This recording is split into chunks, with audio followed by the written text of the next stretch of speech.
चलिए हम शुरुआत करते हैं। मैं चाहता हूं अब आप सब सामने देखिए, बड़े ध्यान से सुने। आप जानते हैं पौलुस की बनाई हुई कलीसियाओं में एक कलीसिया थी जिसका नाम था गिलातियो। इस कलीसिया के अंदर विचित्र लोग पाए जाते थे। और जब मैं कहता हूं विचित्र, इसको इंग्लिश में क्या बोलेंगे गौरव? विचित्र बोलते हैं ना, विचित्र प्राणी है। चलो ठीक है, मैं हिंदी बरोबर है मेरा। विचित्र, कभी कभी कितने डिफिकल्ट वर्ड्स बोलते हो अंग्रेजी में, मैं हिंदी का भी भूल जाता हूं। बड़े विचित्र, मतलब बहुत डिफरेंट लोग थे। आप जानते हो मैं क्यों कह रहा हूं ऐसा? क्योंकि बाइबल ऐसा बताती है कि इन्होंने पौलुस के द्वारा सुसमाचार तो सुना, पवित्र आत्मा भी पाया, लेकिन जैसे पौलुस इस कलीसिया से लेफ्ट हुआ ना, निकला ना, पौलुस को पता चला इन्होंने वापस अपने रीति रिवाज पकड़े। जैसे आज भी आप देखोगे बहुत सारे विश्वासी, they celebrating Diwali also, Holi also. और अगर आप उनको बोलोगे ना, अरे आप तो मसीह में हो, ये आधी दुनिया और आधे आप यहां पर हो, पास्टर ने बोला है सब बैलेंस करके चलने का। पास्टर ने ऐसा कुछ भी नहीं बोला है। बाइबल बताती है बाल है तो बाल के पीछे चलो, प्रभु है तो प्रभु के पीछे चलो। हां, मुझे कोई भी विश करता है, मैं सामने से बोलता हूं sir God bless you, that's it. मैं इग्नोर नहीं करता, मैं रूट नहीं हूं उनसे। लेकिन मैं किसी को भी नहीं बताऊं, मैं किसी को भी अपने बिहेवियर से यह नहीं दिखा सकता कि मैं आपके साथ सहमत हूं। आप जानते हैं ये एक ऐसी चर्च थी जो हर जगह पे व्यवस्था भी मानती थी, यीशु के पीछे भी चलती थी। तब पौलुस उन्हें एक बात कहता है, और मैं चाहता हूं आप सभी जितने भी लोग यहां पर हैं इस बात को सुने, और थोड़ा सा ये बता के मैं फाइनली वर्ड ऑफ गॉड में आऊंगा। ये प्रभु ने मेरे हृदय में डाला। पौलुस उन्हें एक बात कहता है और वो उसमें लिखता है, क्या तुम ऐसे निर्बुद्ध हो? इंग्लिश में लिखा है, क्या तुम्हारी मति खत्म हो चुकी है? क्या तुम्हारा विजडम तुम्हें लेफ्ट हो चुका है? और उसके बाद वो उन्हें कहता है कि तुमने आत्मा की रीति पे आरंभ करके अब तुम शरीर पे अंत कर रहे हो। आप जानते हो पौलुस उन्हें क्या बता रहा है कि जब मैं तुम्हारे पास आया तुमने क्या शुरुआत की प्रभु में, लेकिन अब तुम्हारा एंड कैसा हो रहा है, कितना बदतर हो रहा है। इस एक वचन को लेकर आप अपने आप से एक बात पूछें। आप में से जितने भी लोग यहां बैठे हैं, सोचिए, कभी कभी याद रखिएगा, कभी कभी पढ़ो कम, सोचो ज्यादा। क्या जैसे शुरुआत आपने की थी, अब आपका अंत, जब प्रभु लगभग द्वार पे खड़ा है, हमारा अंत कैसे हो रहा है? जरा सोचिए। क्या आप दिन प्रतिदिन अपने माइंड, अपने बिहेवियर, अपने इनसाइट लाइफ में रिन्यू नए होते जा रहे हो, कि कहीं आपको ऐसा लग रहा है कि आप दिन प्रतिदिन अपने वापस अपने शारीरिक और अपने मन के पुराने स्वभाव में जा रहे हो? Think about this. इस बारे में सोचिए। एजुकेशन कहां लेनी है, किस कॉलेज में पढ़ना है, शादी कहां करनी है, लोन लेके कहां रहना है, इससे बढ़कर यह महत्वपूर्ण सवाल है आपका। इंग्लिश में ऐसा लिखा गया है, they have a form of godliness. कुछ लोगों के पास एक ईश्वरीय फॉर्म है बाहर से, लेकिन अगर आप अंदर झांक कर देखें तो ऐसा लिखा गया है, इनके अंदर सड़न है। कभी आप यहां पर कोई है, यहां पर ऐसा जो कभी ग्रेवयार्ड गया है, कभी कोई कब्रिस्तान गया है? कोई आप गए? एक और कोई, दो, काफी लोग गए होंगे। आपने देखा कुछ कुछ कब्रें बड़ी ब्यूटीफुल बनाई गई हैं। मैं रिसेंटली जब थॉमस अन्ना जब वो प्रभु में सो गए तो मैं शिवड़ी गया था। तो मैं वहां खड़ा था, उनके शव के आने में काफी देरी हो रही थी, तो हम वहां साइड में खड़े थे। मैंने एक कब्र देखी, मुझे ऐसा लग रहा था इस कब्र को बनाने के लिए लाखों रुपए खर्च किए हैं। अब आप सोचिए एक कब्र बाहर से कैसे होती है, लेकिन अगर मैं उसे खोल दूं, आप कितनी देर वहां ठहरोगे? बनकर बनकर बनकर, अब ऐसे करके बनकर। जानते यीशु ने क्या कहा?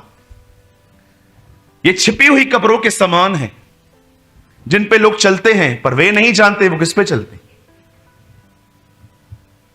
इसका अर्थ क्या है? वो समझाना चाह रहा था कुछ लोग बहुत सजे हुए हैं, लेकिन अगर हम उनके भीतर झांक के देख लो तो आप हैरान हो जाओगे, यार कितना डिफरेंट है ये अंदर से और कितना डिफरेंट है ये बाहर से। आप जानते हो इन दिनों में, आप बिलीव कीजिए, ये मैं अपने अनुभव से बता रहा हूं, ये मैंने अपनी आंखों से देखा है। इन दिनों में है ना, कोई चर्च मिस नहीं कर रहा, हर कोई व्यक्ति टाइम पे कलीसिया से आ रहा है। लोग प्रभु भोज की रोटी तोड़ रहे हैं, लोग नोट्स बना रहे हैं, लोग रो रो के आराधना कर रहे हैं। पर आपको पता है इन दिनों में ये हो रहा है कि भीतर से जीवन जो है ना, जो उन्हें खुदावन ने दिया था, वो स्लोली स्लोली खत्म हो रहा है। वो बैक हो रहे हैं, वो बैक हो रहे हैं। मैंने एक प्रभु के दास से एक बात सुनी थी जो मैंने बहुत गहराई से समझी। नकल और सहभागिता। बोलिए नकल, बोलिए सहभागिता। आप जानते हैं नकल और सहभागिता में क्या अंतर है? जानना चाहेंगे? एक कुत्ते को पकड़ा गया और उसको बिल्लियों की क्लास में रखा गया। टीचर ने कहा कि इसको बिल्ली बनाएंगे। तब उसे पहले पहले कहा गया, सुन कुत्ते, लिसन। उसने कहा गया, सुन कुत्ते। बोला आओ। उन्होंने बोला, सुन, बिहेव लाइक कैट, बिल्ली की तरह बोल। तो पहले इसको बोला गया, बोल मियाऊं। तो उसने पहले ऐसा बोला, मियाऊं। ओ नो, तो कुत्ता ही दिख रहा है, अच्छे से बोल, बोल स्वीटली बोल, मियाऊं। तब उसने थोड़ा ऐसे किया, उसने ऐसा किया, मियाऊं। नहीं, अभी भी तो कुत्ता ही लग रहा है, थोड़ा और स्वीटली बोल, बोल मियाऊं। तब उसने ऐसा बोला, मियाऊं। या अभी भी देखो और इंप्रूव करना है, लेकिन बोल अभी मियाऊं। तब उसने कहा मियाऊं। ओ कुत्ता बिल्ली, रोज उसको सिखाते थे बोल ऐसे ऐसे करके। और जानते हो 6-7 दिन के बाद उसने क्या कहा? उसने ऐसा कहा, मियाऊं, एकदम बिल्ली की तरह। सबको लगा ये हमने पूरा कर दिया काम, कुत्ता बिल्ली बन गया। एक दिन उसको छोड़ दिया गया, नीचे उतरा, 10-12 कुत्तों ने उसको राख दिया दूर से। भूल गया मैं बिल्ली हूं। ओ लड़ने लगा, वापस कुत्ता बन गया। जानते क्यों कुत्ता बन गया वापस कुत्ता? क्योंकि वो नकल कर रहा था। कभी कभी हम लोग क्या सोचते हैं ना, चर्च में आते हैं ना, हम बोलते हैं यीशु की तरह बनो। यस, मैं बनूंगा, और हम बाजू वाले से उसी समय से स्वीटली बात करना चालू करते हैं, मैं बन गया यीशु की तरह। इधर से नीचे उतरेंगे ना, वो वॉचमैन काका उनको बोलेगा ना, गाड़ी कैसे खड़ा किया था? ओए तू क्या पैसा है? तेरे बाप ने तो पैसा। उसके ऊपर ही चढ़ जाएंगे, कुत्ता बिल्ली कुत्ता। इसीलिए यूहन्ना अपनी किताब में लिखता है, जो बातें हमने तुम्हें लिखी हैं वो इसलिए लिखी हैं ताकि हमारी उससे सहभागिता हो। नकल करना बंद कर दो। बोलो बाजू वाले को, नकल करना बंद कर दो। हाँ, सहभागी हो जाओ। नकल क्या करते हैं? हम अपने आप को उसे मॉडिफाई करते हैं, लेकिन सहभागिता जानते हैं हम कैसे रखते हैं? हम उसके साथ संगति करना शुरू करते हैं और हम उसके साथ एक आत्मा हो जाते हैं और वो हम में से बहना शुरू हो जाता है। बोलो यीशु मसीह की। कितने लोग मेरी बात समझ रहे हैं? कुत्ते को जितना बिल्ली बनानी है बनाओ और उसको भेजो दुनिया में। जब दबाव आएगा ना, बोलो दबाव, इंग्लिश में से कहते हैं स्ट्रेस, जब फैमिली के ऊपर से दबाव, पैसों का दबाव, ये दबाव, वो दबाव, जब आप दबते हो ना, तब जो अंदर से निकलता है ना, वो आप रियल हो।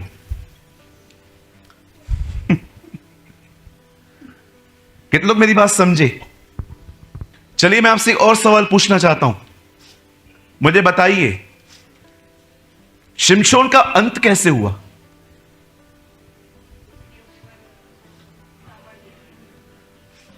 आपको, चलो मैं आपसे एक सवाल पूछता हूं, उसके बाद हम वचन की शुरुआत करेंगे। मुझे बताइए, पहले बाल काटे गए कि पहले आंखें फोड़ी गई? कि पहले आंखें फोड़ी गई? पक्का? फिर से सोचो। पहले बाल काटे गए, फिर क्या किया गया? बालों में क्या था? आप जानते हैं, पहले अभिषेक गया, फिर स्पिरिचुअली ब्लाइंड बन गया। समझो मैं क्या बोलने की कोशिश कर रहा हूं आपको। और जानते हैं अभिषेक क्यों गया? जानना चाहेंगे? ये भी एक लड़की के सामने अपने लूप होल्स खोल रहा था, इसीलिए। एक लड़की ने उससे पूछा, तू बताना, तू बताना, तू बताना। उसकी चिकनी चुपड़ी बातों में आके उससे सब बता दिया, उसने दुश्मनों को बताया। आप जानते हो वो हमारी तरह ही था, आपकी तरह ही था। कोई बॉडी बिल्डर नहीं था शिमशोन, वो बॉडी बिल्डर अभिषेक आने के बाद बनता था।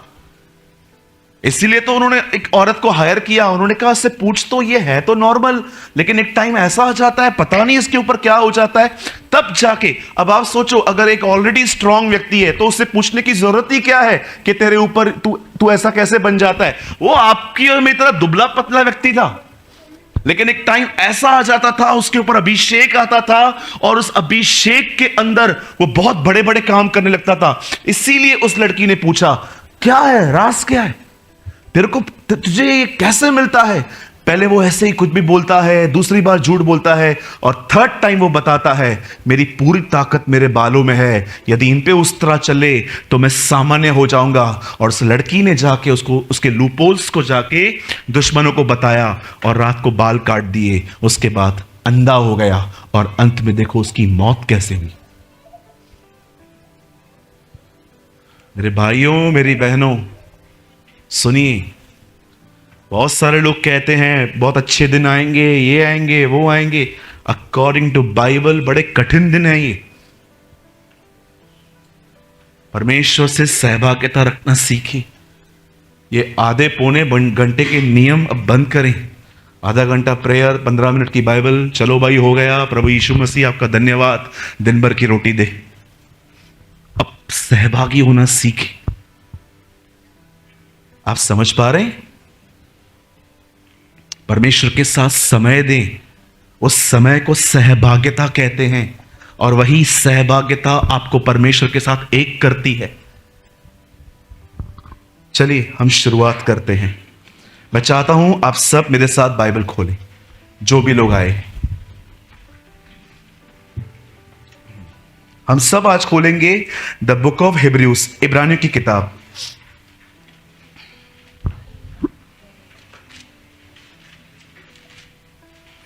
हम सब खोलेंगे द बुक ऑफ हिब्रूज, इब्रानियों की किताब, और हम सब खोलेंगे उसका 10वां अध्याय, चैप्टर 10।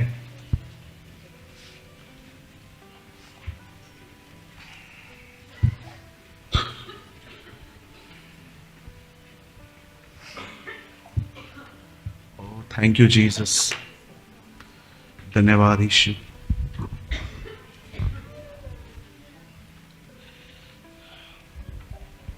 सबने खोला? इब्रानियों 10 अध्याय, हिब्रूज चैप्टर 10। ब्रदर आकाश आप पढ़ेंगे 10 का 36वां वचन। क्योंकि तुम्हें धीरज रखना आवश्यक है। मेरे पीछे बोलिए, धीरज रखना जरूरी है। ताकि परमेश्वर की इच्छा को, ताकि परमेश्वर की इच्छा को पूरी करके तुम हाँ। आज्ञा का फल पाओ। ओके, फिर से अभी जोर से पढ़िए। क्योंकि तुम्हें धीरज रखना अवश्य है, ताकि परमेश्वर की इच्छा को पूरी करने पे तुम प्रतिज्ञा का फल पाओ। ये 3 गिनने पर हम सब अपनी अपनी बाइबल में इसे जोर से पढ़ेंगे। 1 2 3।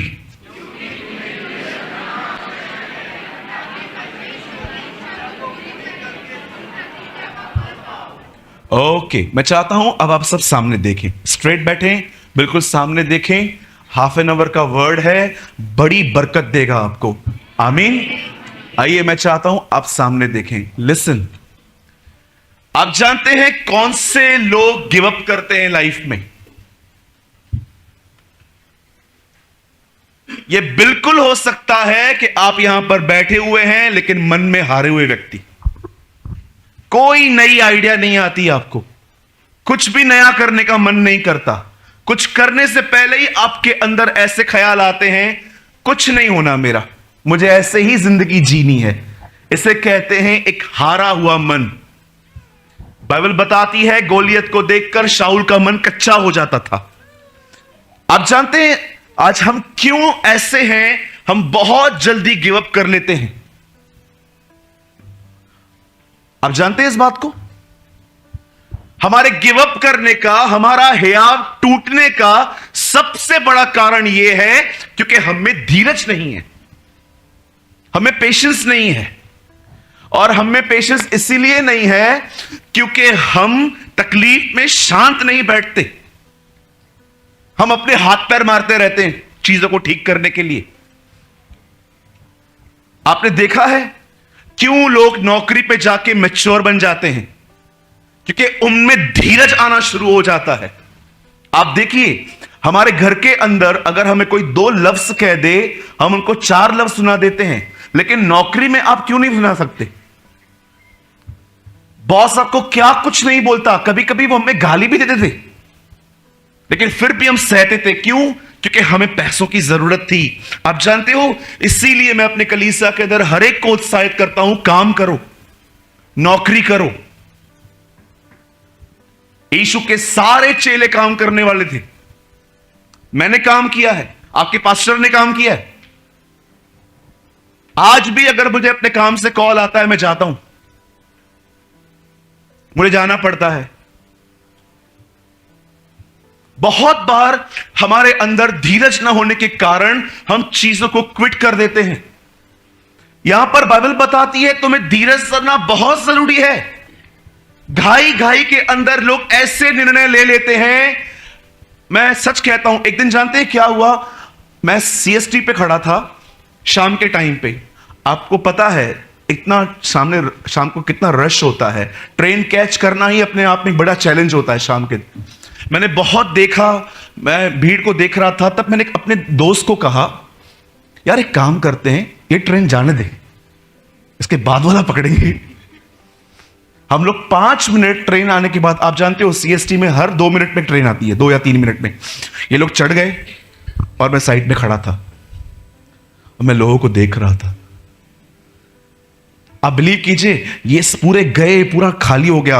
अब मैंने बोला अभी तो टेंशन ही नहीं है, अभी दूसरा आएगा, मैं फर्स्ट क्लास में चढ़ेगा। आप बिलीव कीजिए 2 मिनट में दूसरी ट्रेन आने वाली थी, उतनी पब्लिक फिर आ गई। मैंने बोला यार एक काम करते हैं, ये भी जानने दे। मेरे दोस्त ने बोला क्या परसों चलेगा क्या घर पे तू? मैं एक बार सोच रहा था, जो चढ़ रहे हैं वो कैसे चढ़ रहे हैं? तब मैंने अपने आप में एक बात सोची, मेरी सोच कितनी धोखेबाज है यार। सब चढ़ रहे हैं, धक्के मार के चढ़ जाते, लेकिन हम हारे हुए लोग खड़े। आपको पता है क्यों? क्योंकि सोच हारी हुई है। मेरे दोस्त ने मुझे ऐसा बोला ब्रदर कभी चलना है? परसों चले। उसने बोला सामने होटल है, एक रूम बुक करवा देता हूं, 2 दिन रह लेते हैं, तीसरे दिन कोई ना कोई मरेगा, महाराष्ट्र बंद होगा, फिर चलेंगे। मैंने बोला क्या बोल रहा है तू? बोला यार क्या कर रहा है तू, 3 ट्रेन गई है। मैंने बोला चल यार चढ़ते हैं। आप बिलीव कीजिए, मैं चढ़ गया, मुझे सीट मिली, और आप बिलीव नहीं करेंगे मुझे विंडो सीट मिली।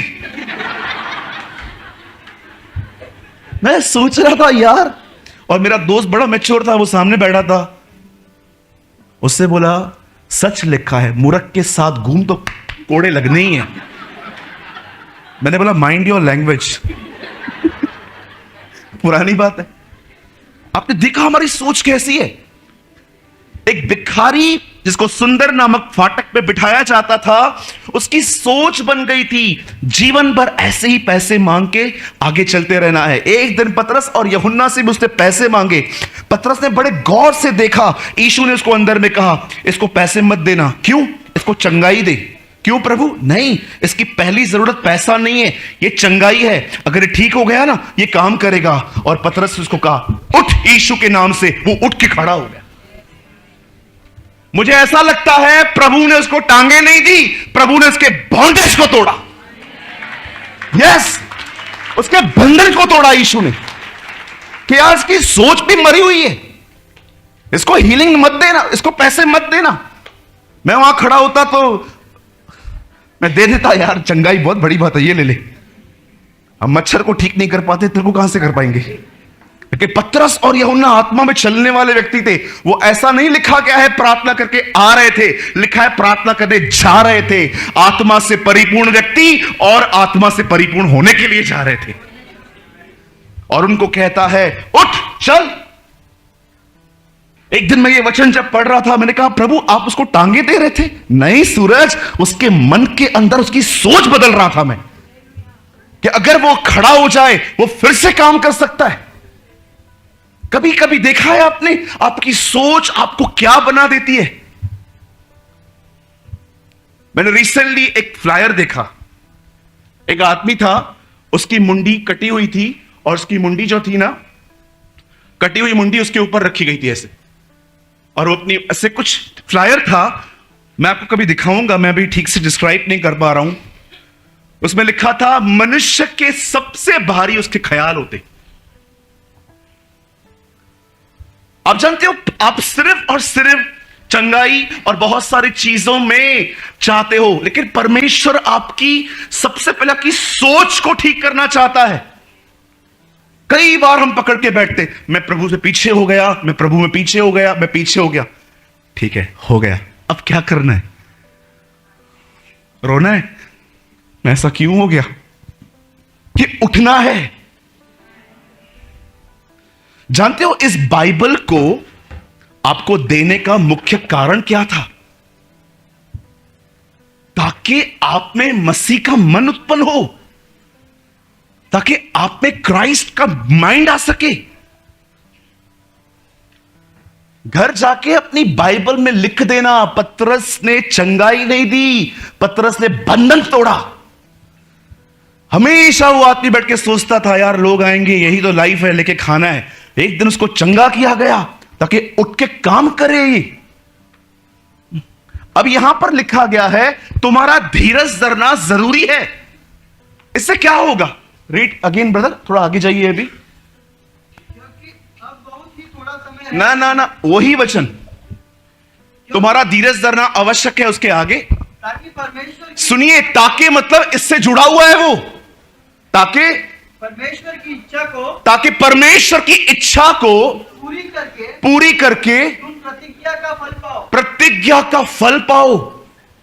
जिस व्यक्ति में धीरज नहीं है, वो कभी प्रभु की मर्जी भी नहीं पूरी कर पाएगा। मैं चाहता हूं, अपने अपने संदेश को शुरू कर रहा हूं, आप बड़े ध्यान से सुने। बहन आप इसे ले जाइए, घुमा के लाइए, जल्दी जाइए। Thank you Jesus, thank you Lord.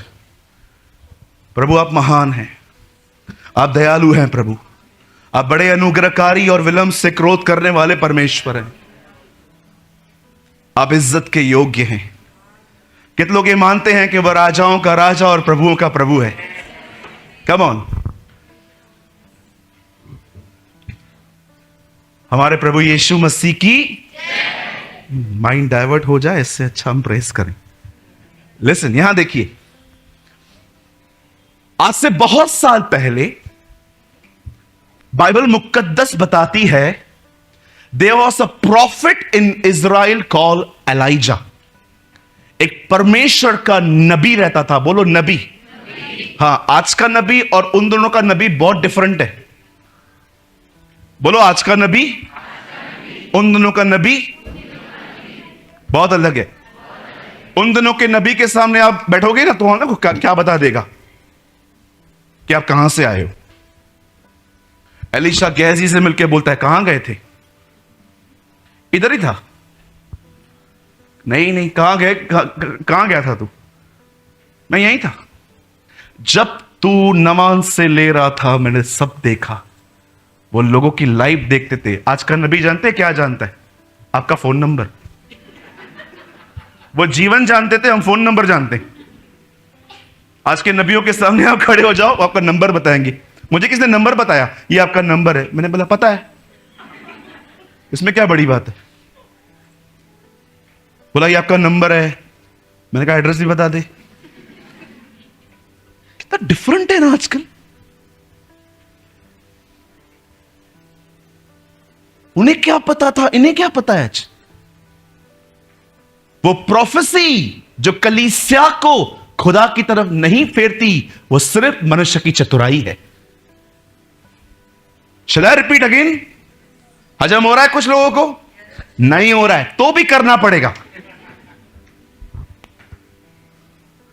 जो भविष्यवाणी लोगों को खुदा की तरफ न फेरे, वो भविष्यवाणी नहीं है, वो मात्र मनुष्य की चतुराई है।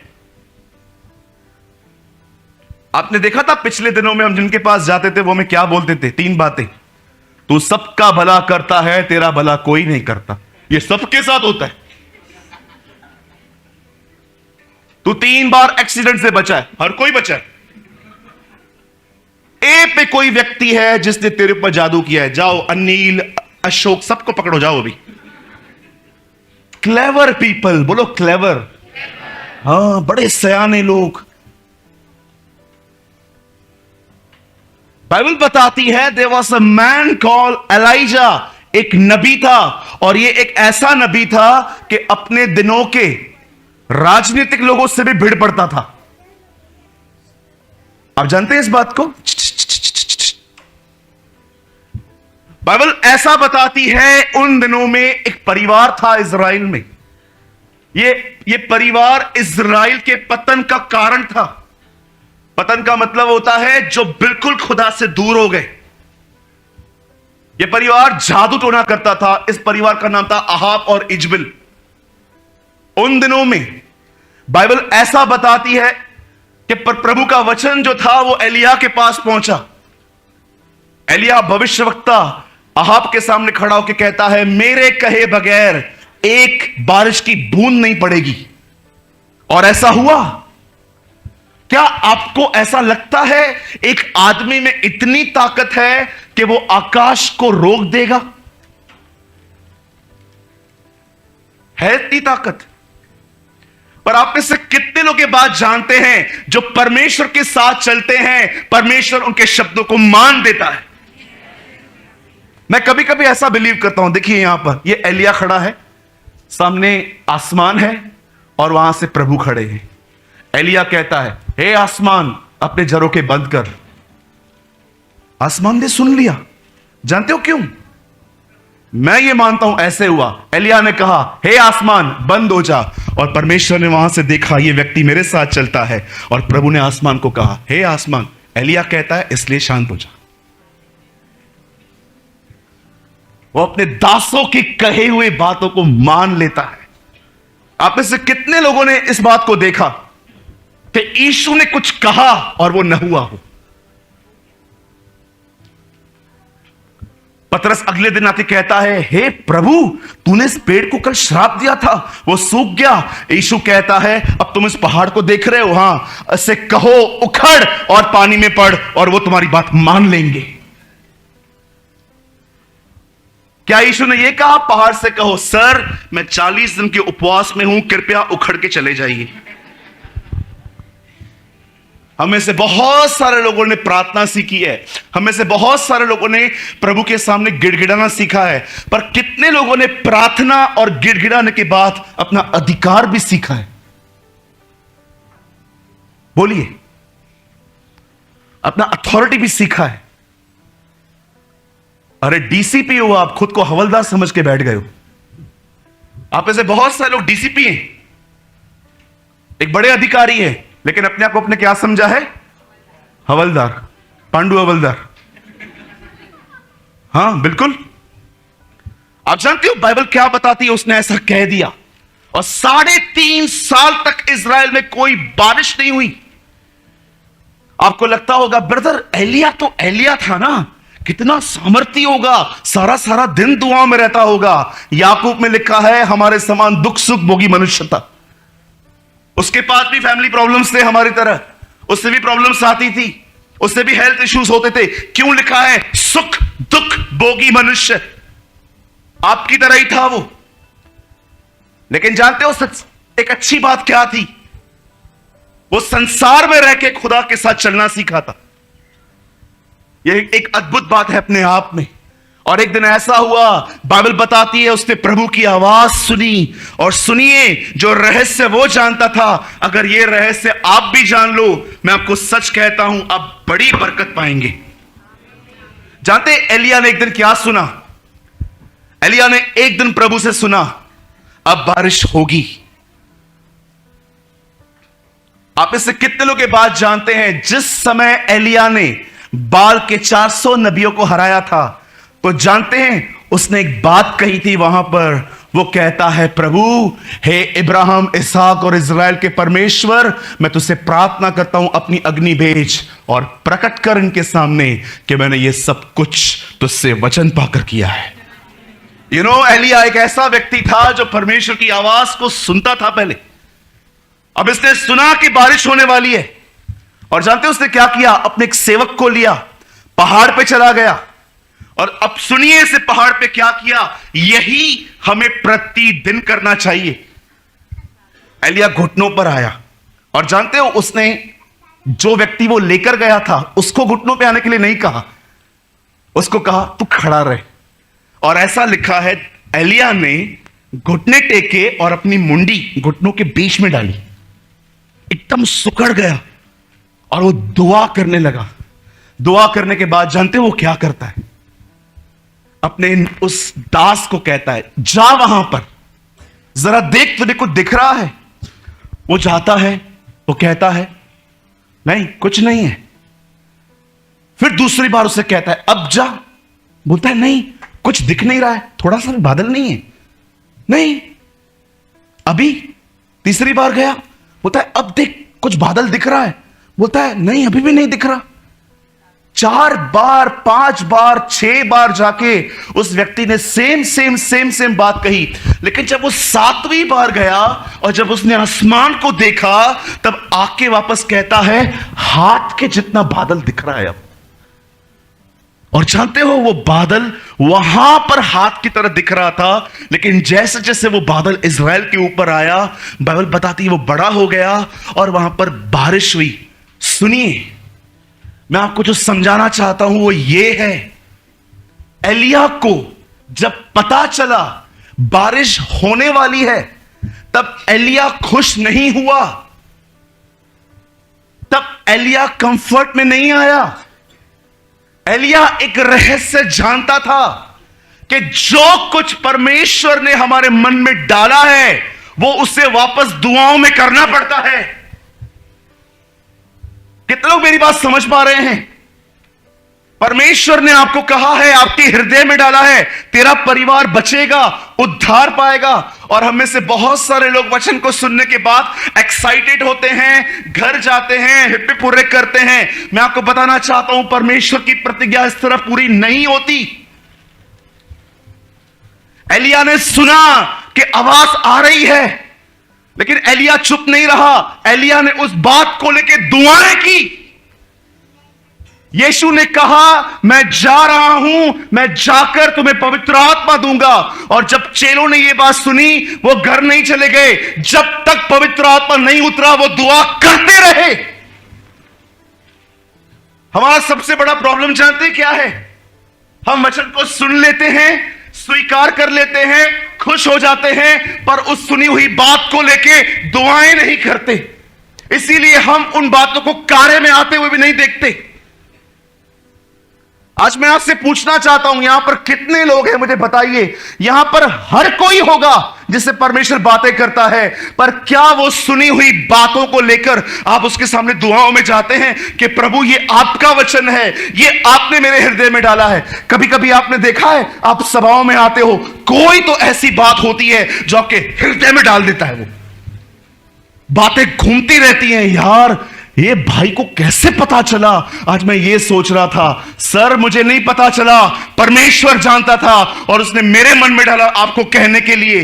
अब वो आपके हृदय में बात आई है, अब क्या करोगे? यहां से जाते जाते ये कहोगे मीटिंग बहुत अच्छी थी, मजा आ गया, क्या प्रचार करता है ये भाई, सबसे अलग करता है। परमेश्वर को इससे कोई वास्ता नहीं है। परमेश्वर चाहता है जो कुछ वो आपके हृदय में डाले उससे लेकर दुआएं करो। हमारे कलीसिया में एक लड़का है, उसने एक दिन मुझसे शिकायत की, बोला भाई एक व्यक्ति ने मेरे लिए भविष्यवाणी की थी, 6-7 साल हो गए हैं, he is a man from Ambernath. बोला ब्रदर पूरी नहीं होती है, मैं इतने साल से वेट कर रहा हूं। मैंने उसको कहा क्या आपने उस प्रोफेसी को लेकर दुआ की है आज तक? बोला नहीं। कैसे पूरी होगी? मुझे बताइए कैसे पूरी होगी? एलिया को प्रभु ने कहा बारिश होने वाली है, क्या एलिया चुप करके बैठा रहा? वो दुआएं करता रहा। यीशु तो जानता भी था कि वो मुर्दों में से जी उठेगा, उसके बाद भी आप देखिए वो गसमनी में दुआएं कर रहा था। चौथा शनिवार है आज, मतलब चेतन चौथा शनिवार है, खुदा हमें दुआओं के लिए सिखा रहा है। It's a 4th Saturday. हर जगह पे इन दिनों में परमेश्वर मुझे ये कहने के लिए बोलता है, इन्हें बोल अपनी प्रेयर लाइफ स्ट्रांग करें। हर काम जल्दबाजी में है हमारा, सॉरी हर काम बड़े धीरज से है। कभी बैंक के काउंटर पे जब 100 की गड्डी 100 की गड्डी के जब 10,000 रुपए मिलते हैं, 99 हो जाएं गिनते गिनते छोड़ देते हो, बरोबर ही होगा ना, मेरे से गलती हुई है, वहीं पर खड़े हो जाते हैं। एक दिन मैं बैंक में गया था 10,000 रुपीज निकालने के लिए, बहुत पुरानी बात है। उन्होंने मुझे दिए और मैंने गिनना चालू किए। मेरे पीछे लंबी लाइन थी, मैंने गिनना चालू किए। मुझे बात में ऐसा लगा इसमें एक नोट कम है। सब मुझे बोल दे ओ भैया जल्दी करना। मैंने उनको बोला चुप कर। फिर से मैंने गिने, मुझे वापस 99 लगे। एक आदमी तो मुझ पे इतना भड़का, उसने बोला तू साइड में बैठ के करना। मैंने कहा तू साइड हो जाना। फिर से गिने। फिर मैंने कैशियर को बोला, मैंने कहा सर इसमें एक नोट कम है। उन्होंने मशीन में जला, 100 दिख रहे थे। 100 रुपए की वजह से मैं कम से कम 20 मिनट स्टेट बैंक में खड़ा था। कितना हम लोग आराम से धीरज से करते हैं। इवन कभी कभी आप में से देखो कुछ ओल्ड लोग, अगर आपका बेटा आए और कहे पापा ये पेपर पे साइन तो दे, ये जो यहां पर नजर कम होती है, इधर से थोड़ा ज्यादा दिखता है ना, क्या है ये? कुछ भी नहीं है, मैं वकील से पढ़वा के फिर साइन करूंगा। तेरा क्या भरोसा, थोड़ा बहुत है वो भी ले ले तो तू। हर काम धीरज से करते हैं, पर जानते हो पतरस क्या कहता है? संयमी होकर प्रार्थना करो। क्यों पतरस? क्योंकि तुम यही काम बड़े घाई में करते हो। स्वर्गीय पिता मैं दुआ करता हूं यीशु मसीह के नाम से, आकाश और पृथ्वी के मालिक, यीशु मसीह के नाम में आमीन। हो गई मेरी प्रार्थना। पतरस कहता है दुआओं को संयम में क्यों नहीं करते? सब काम संयम में करते हैं, बड़े आराम से करते हैं, लेकिन सबसे जल्दी जानते हैं क्या करते हैं? दुआ। मैंने देखा है विश्वासियों को इतनी जल्दबाजी में दुआ करके पूरी करेंगे। यार जल्दी पूरी कर, शाम को पूछेगा प्रेमानी प्रार्थना किया था, हाथ तो उठा पाऊं। Is that your spiritual life? इतना घाई में बॉम्बे की आत्मा घुसी है क्या आपने देखा ट्रैफिक में लोग क्या करते हैं? सब घुसने की कोशिश करते हैं, सब, कोई नहीं ठहरता। ये मैं जाऊंगा। ये गंदी आत्मा कलीसिया में क्यों लेकर आए हो? यहां पर लिखा गया है जो करते हो धीरज से करो। जानते हो कभी कभी परमेश्वर क्या करता है, वो आपको डिफिकल्टीज में रखता है, फाइनेंशियल क्राइसिस। कभी कभी आप दुआएं करते हो, चंगाई नहीं मिल पाती। कभी कभी ऐसा भी होता है कि आप किसी ऐसे व्यक्ति के साथ रहते हो जिनका स्वभाव आपसे पूरी तरह से डिफरेंट है, और खुदा आपको इतना पैक कर देता है कि आप भाग भी ना पाओ। जानते हो क्यों? क्योंकि वो जानता है ये घाई भरा स्वभाव इससे इतनी गलतियां करवा देगा, फ्यूचर में इतनी गलतियां करवा देगा कि कोई चीज पूरी भी नहीं होगी, ये क्विट कर देगा। अब इसमें धीरज कैसे पैदा करें? तब परमेश्वर आपको ऐसी परिस्थितियों में रखता है जहां पर सहने के सिवा और कोई रास्ता नहीं होता। धीरज को अपना पूरा काम करने दो ताकि तुम सिद्ध और अनुभवी हो जाओ। याकूब कहता है करने दो धीरज को अपना कार्य।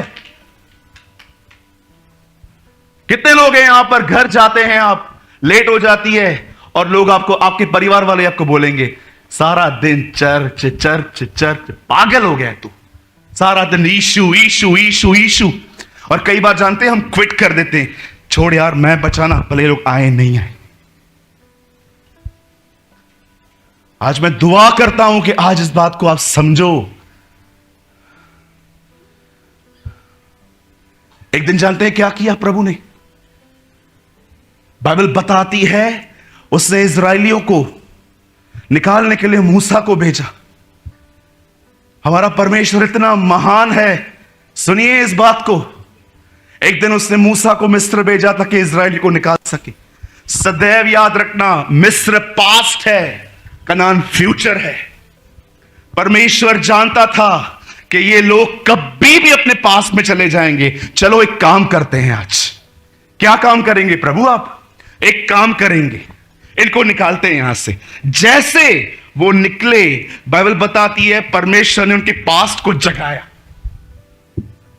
फिरौन के मन में डाला, उठ भाग इनके पीछे। और जैसे फिरौन उनके पीछे भागा, पास पकड़ने के लिए आया, जानते हो परमेश्वर ने क्या किया?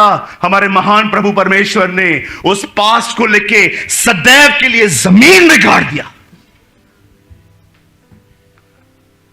कितने लोग ये बात जानते हैं? हमारा एक पास्ट था और आपने देखा वो पास्ट हमारा यीशु क्रूस पे निगल गया। हमारे पास को मिटाया नहीं गया है, हमारे पास को गाड़ दिया उसने कि अब तुम्हें देखता हूं कौन सताएगा। ये हमारे परमेश्वर ने हमारे लिए किया। मैं उस दिन वचन पढ़ रहा था जिसमें मुझे ऐसा लग रहा था मिस्र पास्ट है, कनान फ्यूचर है। प्रभु जानता था ये बहुत बार पास में जाके जिएंगे, पास में चले जाएंगे, पास्ट में कुछ करेंगे, कुछ करते हैं इनके पास्ट का। और एक दिन परमेश्वर ने इनके पास्ट को जगाया, जा इनका पीछा कर। और उन्होंने देखा और उनके पास्ट को प्रभु लाल समुद्र में लेके आया और उसने उनके पास्ट को वहां पर गाड़ दिया। अब देखता हूं तुम क्या करते हो। शैतान बोलता है ना कई बार आपको, तेरा पास्ट कैसा है, तेरा पास्ट कैसा है, कितना तूने गंदे काम किए। आज से उसको आप कहेंगे मेरे पास्ट को छोड़, क्षमा छोड़। यीशु ने गाड़ दिया उसे।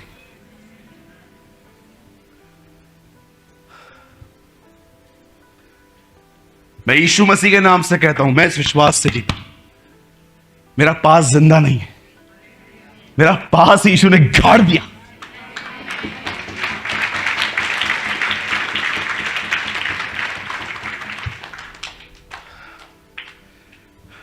मेरे भाइयों, मेरी बहनों, सदैव इस बात को याद रखिए, सुना हुआ वचन मात्र उसे एंजॉय मत कीजिए।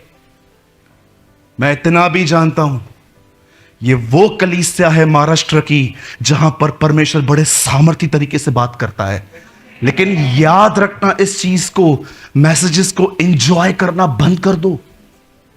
एथेंस के लोग नई नई बातों को सुनने में अपना समय बिताते थे, ये स्पिरिट को निकालो।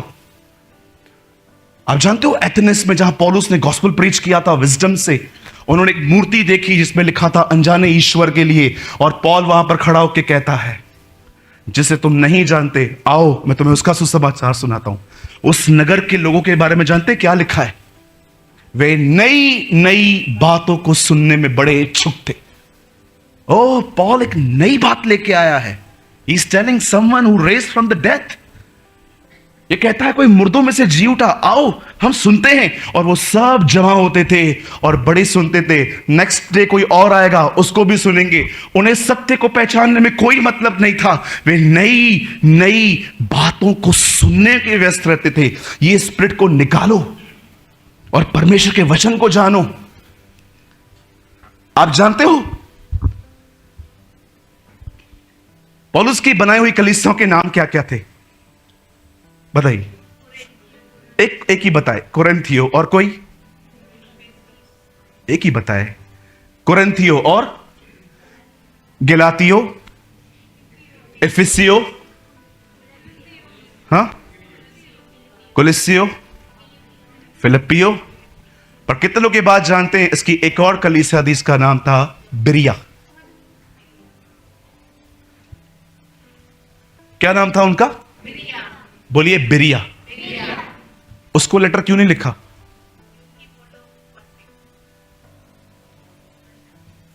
आप सोच सकते हो चेतन भाई, अगर हमारे कलीसिया में पौल आए और कहे मैं प्रचार करने के लिए आया हूं, और हम उसको ये कहें मीटिंग सुनने के बाद, पौलुस आपने बहुत अच्छा प्रचार किया, मजा आ गया, लेकिन हम आपके साथ सहमत हैं कि नहीं है, ये हम आपको अगले रविवार को बताएंगे। पौलुस बोलेगा पूरा हफ्ता क्या करोगे? पूरा हफ्ता जानेंगे, जाके देखेंगे जो आपने प्रचार किया वो लिखा है। जब पौलुस ने ऐसे लोगों से मुलाकात की तब वो जान गया इन्हें लेटर लिखने की कोई जरूरत नहीं है। They are a noble people. ये वचन को जानने वाले लोग हैं। वचन को जानो, और परमेश्वर ने जिन भी सर्कमस्टेंस में आपको रखा है ना, वहां रहो। वो आप में धीरज पैदा करेगा। आपको मैं सच्ची बताता हूं, इतने मूर्ख भरे काम करते हैं कुछ विश्वासी क्योंकि धीरज नहीं है। They don't have any patience. हर काम में जल्दगी, हर काम में जल्दी। ये ले लूं, ये ले लूं, ये करूं, ये करूं, वो करूं, वो करूं। चलो मैं आपसे आखिरी सवाल पूछ के हम इस संदेश को समाप्त कर रहे हैं। यहां देखिए, जब सैमुएल ने दाऊद पर हाथ रखा अभिषेक के लिए, तो दाऊद ने सेवा कब शुरू की? अगले दिन। हाँ, क्यों? आज आप किसी को एक बार कह दो क्या प्रचार करता है, आपके बाजू में कलीसिया खोल देगा। और 3-4 तो आपके लोगों को लेके जाएगा। आजा आजा आजा। हाँ, आपके 3-4 लोगों को लेकर चर्च चालू कर देगा। जानते हैं क्यों? धीरज नहीं है। अंकल दिनकरण को जब परमेश्वर ने बुलाया स्वर्ग में यह कहने के लिए कि तू 24 घंटे सेवकाई कर, जानते हैं अंकल दिनकरण ने क्या कहा? मैं नहीं करूंगा। कबूतर का पंख पड़ा था वहां पर साइन के लिए, इंग्लिश में लिखा था I Lord Jesus Christ appoint you for full time ministry, और उसने कहा नहीं करूंगा। अंकल दिनकरण को यीशु ने कहा क्यों? बोलता है मैं आपके लोगों को जानता हूं जो 24 घंटे पास्टर हैं, खाने के लिए नहीं है उनके पास, कपड़ा नहीं है, एकदम गंदी लाइफ जी रहे हैं, वो कुछ भी नहीं है उनके पास। जानते हो अंकल दिनकरण ने क्या कहा? मैंने उनको कभी बुलाया ही नहीं था, जबरदस्ती मेरे कंधे पे आके बैठे। परमेश्वर की बुलाहट पाने के बाद 8 साल तक वो काम करते रहे। 12 साल की ईश्वरी उम्र में इतना ज्ञान हासिल किया, हम सब मिलके भी उससे बात नहीं कर पाते थे। लेकिन फिर भी 18 साल खुदा ने उसे कहा जस्ट शट योर माउथ, शांत रहे, अपने मुंह को बंद रख और चुपचाप से काम कर। कितना पेशेंस! प्रभु जानता था दाऊद वो गलतियां न करे जो शाऊल ने की हैं। शाऊल के निर्णय पूरी तरह से मूर्खता पूर्ण होते थे। याजक भी बनना है, काटना भी है, राजा भी बनना है, जीतना भी है। एक दिन प्रभु ने कहा मैं फेडअप हो चुका हूं इस आदमी से, इसके अंदर कोई पेशेंस नहीं है। तब परमेश्वर ने दाऊद को जब देखा तो क्या देखा? दाऊद में भी नहीं है। अब एक काम करते हैं, इसको कंप्लीट करके खड़ा करेंगे। शाऊल को दाऊद के पीछे लगा दिया। शाऊल दाऊद के पीछे, दाऊद प्रभु के पीछे। और वो 13 साल सहता गया, सहता गया, सहता गया। उसके बाद जब वो 30 साल का हुआ, प्रभु ने कहा प्रेज द लॉर्ड, अब ये बंदा तैयार है, चलो खड़ा कर दो। धीरज को अपना पूरा काम करने दो ताकि तुम सिद्ध और अनुभवी हो जाओ। ये घाई वाला स्वभाव निकलने दो। बोलो यीशु मसीह की। कितने लोगों ने आज कुछ समझा? एलिया ने क्या किया? बस एक बार देख के निराश हो गया? बार बार प्रयास किए उसने। जा देख, वो दुआएं करता रहा। जिस दिन आप में धीरज बढ़ेगा ना, आपका वो गिव अप करने वाला कैरेक्टर भी आपके अंदर से निकलता जाएगा और आप सदैव खड़े होगे उसके नाम के लिए। आप उसे बोलोगे, आप शैतान को मालूम है रोज क्या बोलोगे? शैतान तू जानता है, ए मूर्ख तू जानता है। आप उसे ऐसे बोलोगे, यस ये उसका नाम है। ए मूर्ख तू जानता है क्या, तू मुझसे लड़ रहा है ना? हाँ, पते को पता है प्रभु ने मुझे ऐसी लड़ाई में रखा है जिसमें पहले से ही जीत चुका हूं।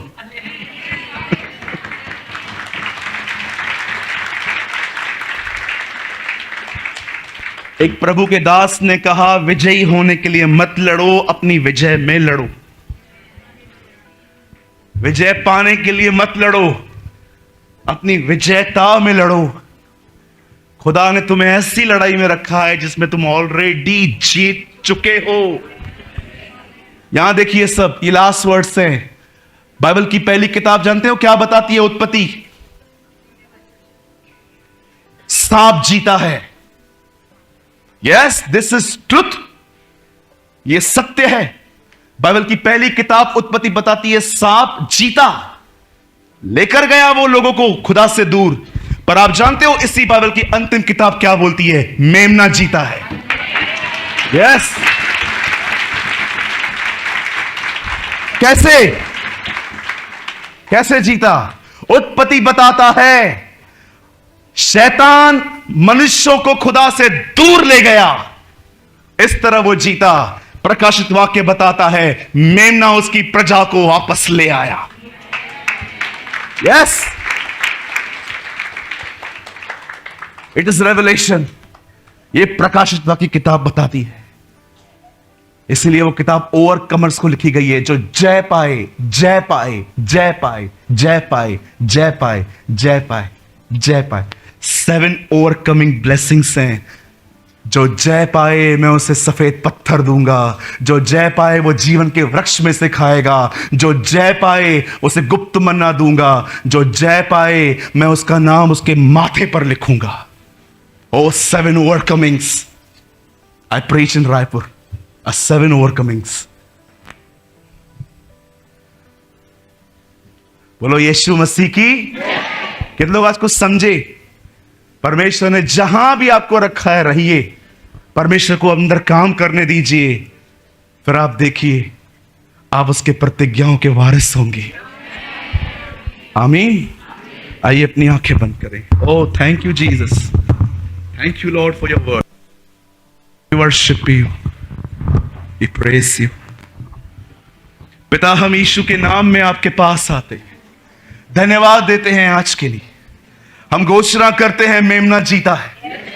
हम घोषणा करते हैं कि आपकी जय हुई है। हम विश्वास करते हैं आपने विजय पाई है। स्वर्गीय पिता, आज यहां पर जितने भी लोग आए हैं, हम प्रार्थना करते हैं। कई बार आप हमसे प्रतिज्ञाएं करते हैं, लेकिन प्रभु उन प्रतिज्ञाओं को सुनने के बाद हम उनके लिए दुआएं नहीं करते, पर मात्र खुश रहते हैं। पर आज हमारे अंदर से ये बात निकलने दे और हम एक योद्धा बना, जिनको लेकर प्रभु जी हम आगे बढ़ने पाए। हम पर दया करें प्रभु, हम पे अनुग्रह करें। जितने भी लोग प्रभु हमें ऑनलाइन देख रहे हैं, हम सबके लिए दुआ करते हैं। तू हर एक पर दया कर, हर एक पर अनुग्रह कर। जिनका परिवार विश्वास में नहीं है, यह साल उनके परिवार के उद्धार का साल हो, हम आपसे ये विनती करते हैं।